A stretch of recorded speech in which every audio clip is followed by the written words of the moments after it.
Greetings, my dear viewer. You're on the channel The Price of Cheating. The channel is for those who appreciate traditional family values and condemn adultery. So be sure to subscribe to the channel. Let's get started. Sebastian stumbled into the house, every step weighed down by sheer exhaustion. His body ached with the toll of another grueling day, his muscles burning and his hands calloused from endless labor. The relentless demands of his job as a construction project manager didn't stop at the mental gymnastics of problem solving. More often than not, he found himself physically immersed in the work, hammer in hand, tackling tasks that pushed his body to its limits. Home was his sanctuary, the one place where he could finally exhale. But tonight, that sense of safety was disrupted. A suitcase sat by the door, its stark presence striking an odd, intrusive note. Sebastian froze, a sense of unease tightening in his chest as his gaze scanned the room and landed on Madison. She was perched on the couch, her posture unnaturally stiff. Her face was fixed in a forced brightness that clashed with the tension hanging in the air. "Don't worry," she said, her voice unnervingly chipper. "I'm not leaving you." The words, meant to reassure, only deepened Sebastian's apprehension. He blinked, momentarily stunned, his thoughts tangled. Years of navigating tense work situations taught him the value of listening before reacting, and his instincts told him this was a moment to stay silent. He set his keys down on the side table, feeling the weight of the situation pressing in. Madison suddenly stood, her movements sharp and awkward. Her smile stretched wider, but it only made her look more anxious. "This is going to sound bad at first," she began, her voice quivering as though she was trying to inject it with excitement. Sebastian's eyes drifted back to the suitcase, a sinking feeling solidifying in his gut. "What's going on?" he asked quietly, his voice raw and strained. Taking a deep breath, Madison steeled herself. "I'm going away for a week," she said with a peculiar mix of cheer and tension. "With Matthew." The words slammed into Sebastian like a physical blow. The room seemed to tilt, and he stood motionless, his mind struggling to process what she had just said. "Matthew?" he finally managed to say, his voice hollow. The name was bitterly familiar. Matthew, her boss, a man whose arrogance and smug superiority were impossible to ignore. That Matthew. "You're going with Matthew?" The question escaped him, though it wasn't really a question. It was a grim acknowledgement of what she'd revealed. Madison pressed forward, her voice a mixture of guilt and breathless excitement. "I know how it sounds, but it's not what you think. I've been seeing him for a while, but that's not the point." She took a step closer, her eyes wide, almost alight with a strange enthusiasm. "Matthew is just persuasive. You know how he is. When he wants something, he gets it. And he wanted me." Her laugh was quiet, unnerving. It sent a cold wave of dread through Sebastian. "He wanted me," she repeated, her voice carrying an unsettling reverence, as though Matthew's desire for her was some extraordinary validation. Sebastian stood frozen, his thoughts a chaotic jumble. She spoke about Matthew like he was some unstoppable force, as if his interest in her was an inevitability she couldn't resist. There was even pride in her voice, or was that just his imagination? It all felt unreal, like a nightmare he couldn't escape. "But that's why I'm telling you now," Madison continued, her tone softening, her expression now earnest. "I couldn't keep it a secret anymore. It feels so good to finally say it, and I didn't want to lie about the trip." She gestured toward the suitcase, as if it justified everything. "Matthew thinks it's important for us to have this time together. Just the two of us. No hiding." Sebastian tried to respond, but his voice failed him. The words wouldn't come. His emotions churned violently, every one of her sentences cutting deeper. The casualness with which she spoke about her betrayal, the gleam of excitement in her eyes, it was incomprehensible. "Don't worry," Madison added quickly, her tone brightening like she was offering a solution to a minor inconvenience. "It's only a week. After that, everything will go back to normal. I'll come back to you. I love you, Sebastian. This doesn't have to change anything." She waved her hand dismissively, as if waving away the enormity of what she'd just admitted. "This is just a hiccup. Matthew wanted me, so now we'll have this time together. And when it's over, we'll focus on us again, on building our future." Sebastian felt like the air had been sucked from his lungs. Each word she spoke seemed to erode the foundation of their life together. The reverence in her voice when she spoke about Matthew, the way she minimized her actions, it was all too much. She wasn't just confessing, she was justifying, almost celebrating her infidelity, as though it were some fleeting indulgence with no lasting consequences. "I know this might be hard to hear," she said gently, her voice softening again. "But you've always been so understanding, Sebastian." Her words echoed in his mind, a cruel twist of the knife. She had shattered the trust between them, yet she spoke as though his forgiveness was inevitable. Sebastian's heart pounded in his chest, a deafening roar drowning out everything else as he stood there, unable to comprehend the person standing before him. "One of the things I've always appreciated about you is your steadiness. You never overreact, which is why I trust we'll get through this," Madison said gently, stepping closer with a folded piece of paper in her hand. "Matthew and I talked about it." She extended the paper toward him. "We thought it might help if we outlined a few things for you," she added. Sebastian's gaze dropped to her outstretched hand, his expression unreadable, his mind struggling to process. Madison waited, holding the paper with an unwavering yet slightly trembling hand. "It's nothing complicated," she continued. "Just a few suggestions to keep everything running smoothly while I'm gone." With visible hesitation, Sebastian reached out, his fingers brushing against the paper before taking it. Slowly, he unfolded it, the slight quiver in his hands betraying the turmoil inside. His eyes scanned the contents, each line delivering a blow heavier than the last. "No arguments before or after the trip. Peace must remain our priority. Do not discuss the trip with anyone. No social media posts referencing the trip. No talk of separation or divorce. This is only temporary. Do not ask questions about the trip once it's over. Stay calm and wait at home. When I return, we'll move forward together." Sebastian's chest tightened as he read, his heartbeat pounding in his ears. No arguments, no explanations, no separation. The sheer audacity of the words left him staggered. Their confidence, their presumption, it was as insulting as it was outrageous. Madison broke the silence, her voice calm, almost soothing. "See? It's all pretty straightforward," she said, as if explaining something entirely reasonable. "Matthew really respects you," she added with a soft smile. "He believes you'll approach this with maturity. I know it's not easy, but it's just 1 week. After that, everything will go back to normal. You're not the jealous type, Sebastian. You're logical. You're steady." Her gaze sought his, her expression full of quiet conviction. She truly believed he'd comply without resistance. She didn't even entertain the idea that he might rebel. Divorce wasn't in her vocabulary. She saw it as a non-option, an impossibility. Sebastian's hands balled into fists, the paper crumpling in his grip. Words swirled in his mind, sharp and urgent, but none of them reached his lips. He wanted to protest, to shout, to make her understand the depth of his fury, but his voice wouldn't come. Madison mistook his silence for agreement. A flicker of relief softened her face. "I knew you'd understand," she said, her tone almost affectionate. "I was worried, but you've always been so supportive. You always give me what I need." Leaning in, she placed a soft kiss on his cheek before stepping back. "I'll be back next Friday afternoon," she said brightly, picking up her suitcase. "Then we can move forward, start planning for a family, like we've talked about."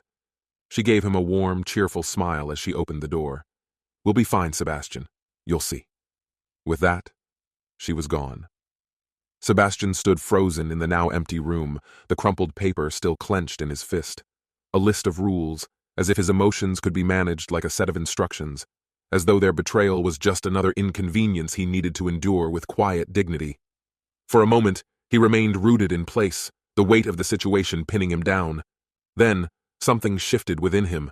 A spark flared, igniting into a fierce, unyielding anger. It wasn't sadness or confusion that consumed him now. It was raw, burning rage. Sebastian was no stranger to problems. He had always been resourceful, able to adapt and find solutions when the need arose. This situation was no different. It wasn't a defeat. It was a challenge. And challenges demanded strategy. His gaze fell to the crumpled list in his hand. The arrogance behind it was almost comical. Did they truly believe he'd adhere to their conditions? Did they think he was so spineless as to simply accept this? Madison and Matthew seemed to believe they had everything under control. They envisioned a scenario where this week would pass quietly, leaving no ripples in their lives. They had underestimated him, severely. A slow, cold smirk spread across Sebastian's face as his thoughts crystallized. The list wasn't just a set of restrictions. It was a roadmap to their vulnerabilities. It revealed exactly what they feared, what they hoped to avoid, and where they thought they held the upper hand. This wasn't a surrender. It was an opportunity. Sebastian's grin widened, sharp and resolute. They had their plan, their neatly outlined rules, but now he had a plan of his own, one they'd never see coming. This wasn't over, not even close, and when he acted, they would finally understand just how far they'd underestimated him. For the first time since Madison had handed him that list, Sebastian felt something he hadn't expected: control. Sebastian's mind was razor sharp, tuned to the urgency of the moment. He wasn't one to scream or smash things in a fit of rage. His anger was far colder, a controlled, deliberate force. Over the years, he had earned a reputation for tackling challenges with precision, and now, faced with the deepest betrayal of his life, he was prepared to approach it with the same unyielding resolve. To dismantle anything overwhelming, you break it into pieces. This was a principle Sebastian had mastered. The scribbled list left behind was a mockery, shallow, poorly thought out, and woefully insufficient. It didn't even graze the surface of what needed to be addressed. With steely determination, he strode into the kitchen, tossed the inadequate list onto the table, pulled open a drawer, and grabbed a notebook and pen. If there was going to be a real plan, it would be his creation. As he began writing, his mind churned with relentless efficiency. This was his forte: problem-solving, always staying ahead of the curve. This particular situation, cleaning up the wreckage left by his unfaithful wife and her deceitful partner, would be no exception. Sebastian's approach would be meticulous and unrelenting. The new list would not aim to appease. It would be uncompromising and exact, restrict financial access. Sebastian held control over their shared accounts.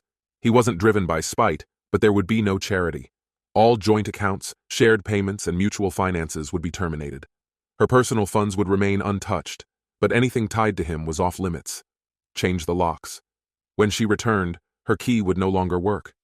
This house was no longer hers to claim. She had chosen her path. Matthew could provide her a roof. Nothing familiar would welcome her back. Sell the house. The home, a repository of bittersweet memories, was no longer worth keeping. It would be listed, and its emotional ties severed. By the time she came back, the property would no longer belong to Sebastian. Pack her belongings.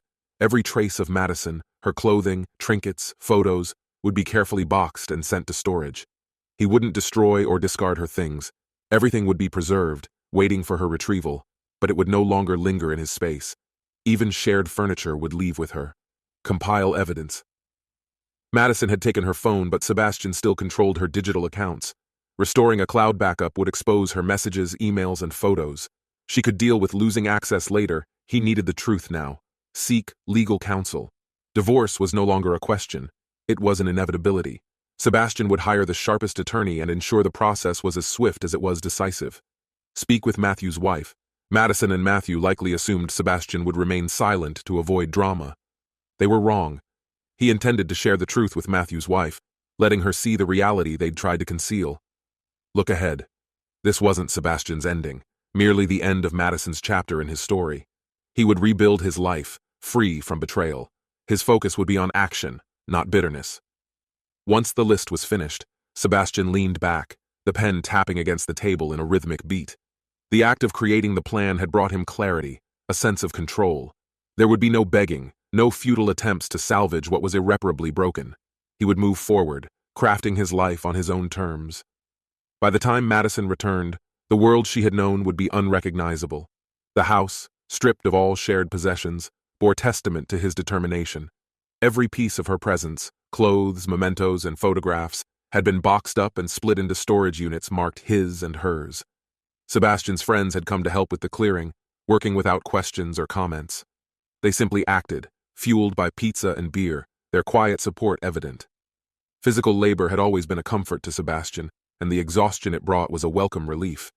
Yet beneath the surface, emotions brewed, waves of betrayal, anger, and heartbreak threatening to crash.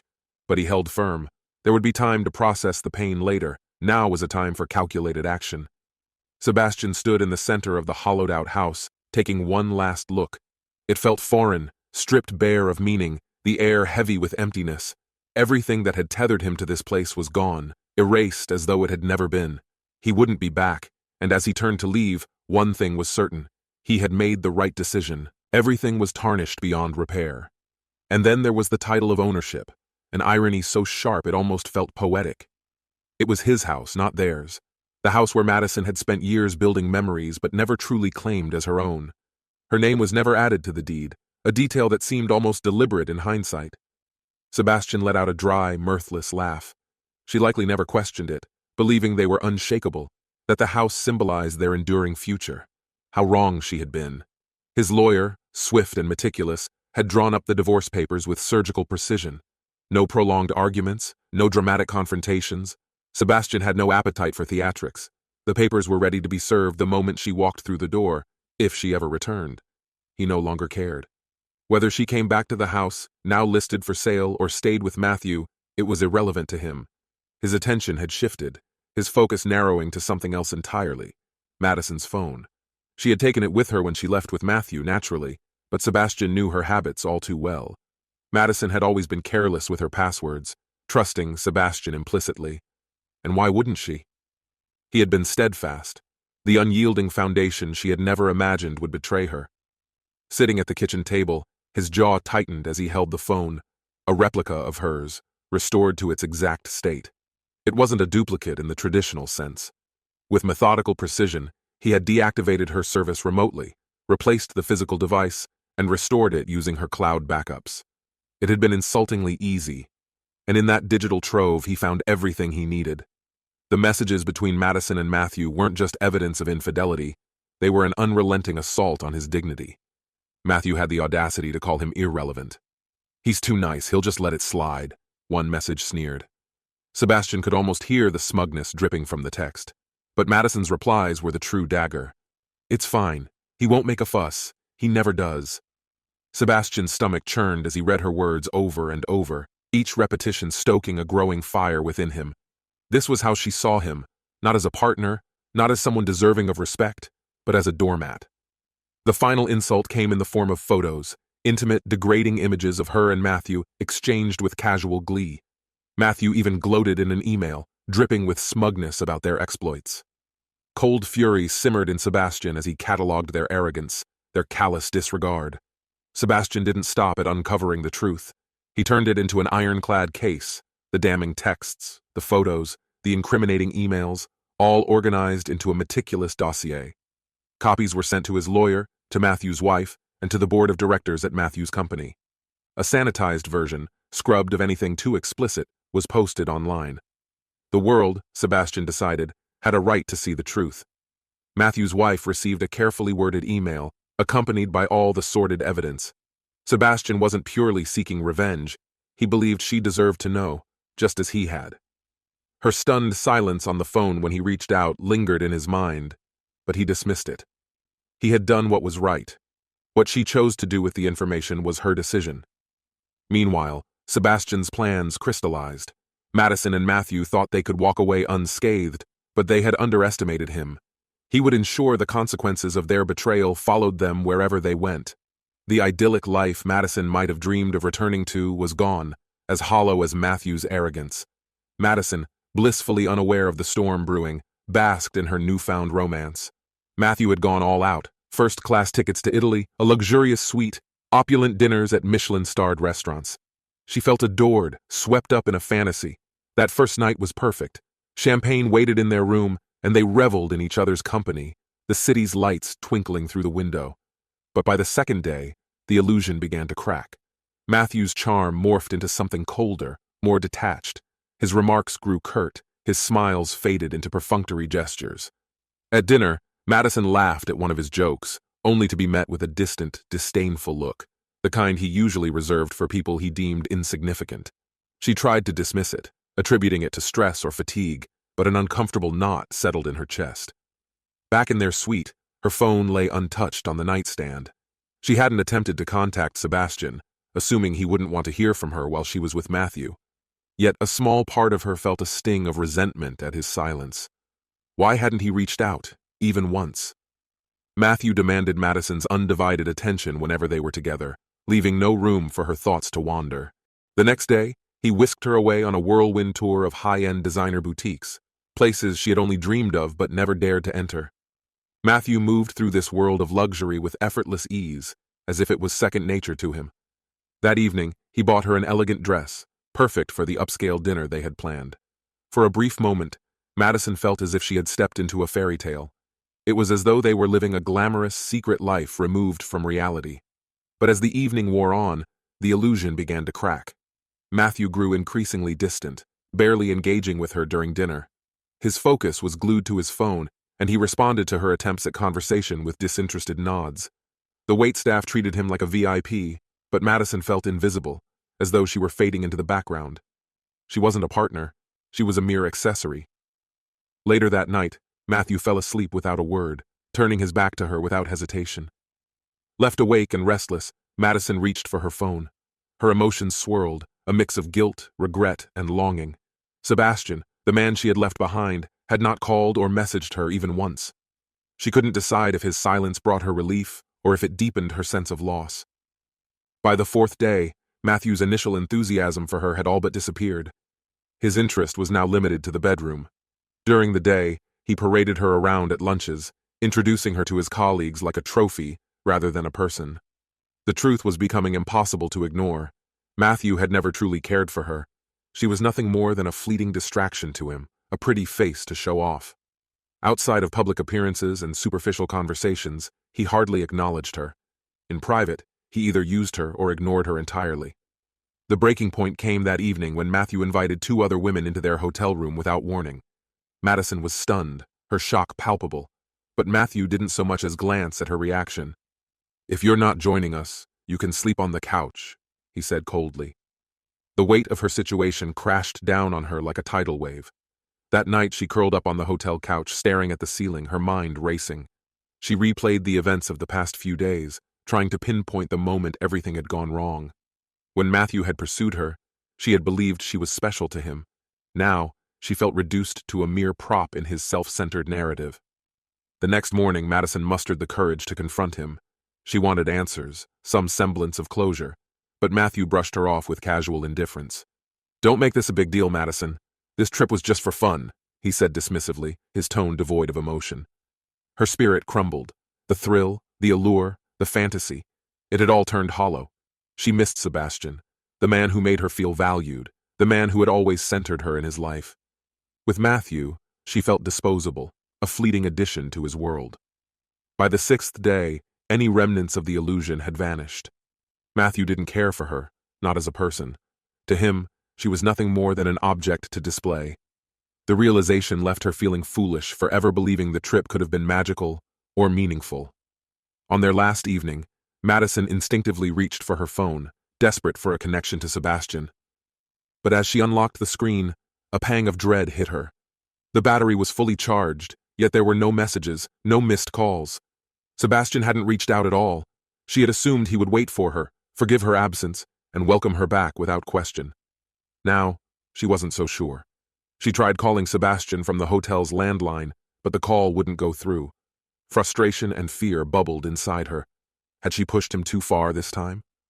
The thought haunted her during the flight home. The luxury she had once found intoxicating now felt oppressive, a shallow veneer masking an empty, demeaning experience. All she wanted was to go back to the life she had left behind. Staring out the airplane window as the city came into view, Madison's chest tightened with regret. She had been seduced by a fantasy that had ultimately left her feeling discarded and cheap. Tears slipped down her cheeks as she thought of Sebastian, the man who had always made her feel cherished. She longed to throw herself into his arms, to apologize and beg for a second chance. He had forgiven her before, surely he would again. When she finally arrived home and pulled into the driveway, her heart raced with a mix of hope and fear. The past week had been a harsh lesson, a painful reminder of what truly mattered. Matthew was not the man she had imagined. The past 7 days felt like a hazy, regrettable nightmare. All that mattered now was Sebastian. Determined, Madison stepped out of the car, resolved to lay bare her soul. She would confess everything, apologize, and promise to rebuild their relationship. Together, they could start anew. She had to believe it wasn't too late. As she stepped out of the car, her gaze immediately locked onto a large, unmistakable "For Sale" sign staked into the front yard. A jolt of nausea swept through her stomach. For sale? That couldn't be right. Sebastian hadn't mentioned a single word about selling the house. Why would he do something like this? They had plans, shaky ones, sure, but still salvageable. This had to be a mistake. Her fingers trembled slightly as she rummaged through her bag in search of her keys. Sliding the key into the lock, she twisted it, but the mechanism refused to budge. Confused, she tried again, but the lock stayed firmly in place. She jiggled the key, pulled it out, and reinserted it. Still nothing. What was going on? "Sebastian?" she called, knocking harder than she intended. Anxiety tinged her voice. "Sebastian, it's me. Are you there?" Her words echoed faintly through the door, but no response came. Her chest tightened as she peered through the window, pressing her face against the cool glass. Inside, the house was empty. No furniture, no photos, no signs of the life they had built together. "Sebastian," she whispered, the word heavy with dread. This wasn't some misunderstanding. Something was horribly wrong. Her hands fumbled for her phone as she tried to call him. The screen illuminated briefly before an error message appeared. No service. A wave of unease coursed through her. She checked the settings, but it was as if her phone had been completely disconnected. She dialed her parents, but the same message flashed back at her. No service. No way to reach anyone. Her hands shook as she climbed back into the car and started the engine. Sebastian had to have an explanation. He had to. There had to be some logical reason for this. The drive to her parents' house blurred, her mind spinning with scenarios. Maybe there had been a mix-up. Maybe Sebastian was at work and hadn't had a chance to tell her something. Maybe. She barely managed to park the car before rushing to the front door. Her mother opened it before she even knocked, her face clouded with concern. "Madison," her mother said, her voice strained. "Where have you been? We've been trying to reach you." "My phone isn't working," Madison stammered, her words tumbling out in panic. "I can't call anyone. Sebastian changed the locks and the house is empty. Mom, what's going on?" Her mother exhaled deeply, her expression tight with unease. "Come inside. We need to talk." "I don't want to sit down." Madison's voice cracked as she fought the rising panic. "I want answers. Why can't I reach Sebastian? Why is the house for sale?" Her father stepped into the room, his face drawn with sorrow. "Sebastian's gone, Madison," he said quietly. "He's left. The house is being sold, and your things have been moved to storage." The words hit her like a physical blow, knocking the air from her lungs. Her mind scrambled to process what she'd just heard. Sebastian, gone, selling the house, and he hadn't told her anything? "What do you mean he's gone?" she whispered, her voice barely audible, her chest tightening with each word. "He wouldn't just leave me. He loves me." Her parents exchanged a look heavy with unspoken pain. Her mother sat beside her, resting a hand on her shoulder. "Madison," she said gently, "he's not coming back. Sebastian called us a few days ago. He said you left with someone else, that it was over. He's filed for divorce." The world seemed to tilt under her feet. Divorce? No, that wasn't possible. Sebastian loved her. They had their issues, but they could always work through them, couldn't they? "He said it's over?" The words came out as a choked whisper, her voice frail. Her father gave a solemn nod. "He said you made your choice when you left with that man. This is his choice now." Madison sat frozen, her mind refusing to accept the truth. She had always believed Sebastian would wait for her, faithful, forgiving, her anchor no matter what. Now, for the first time, she realized he was truly gone. It was all because of her.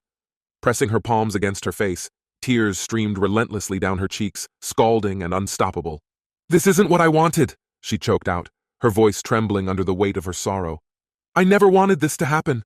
He wasn't supposed to leave." Her mother's voice pierced the silence, steady but tinged with a quiet reproach. "Did you honestly believe Sebastian would simply forgive you?"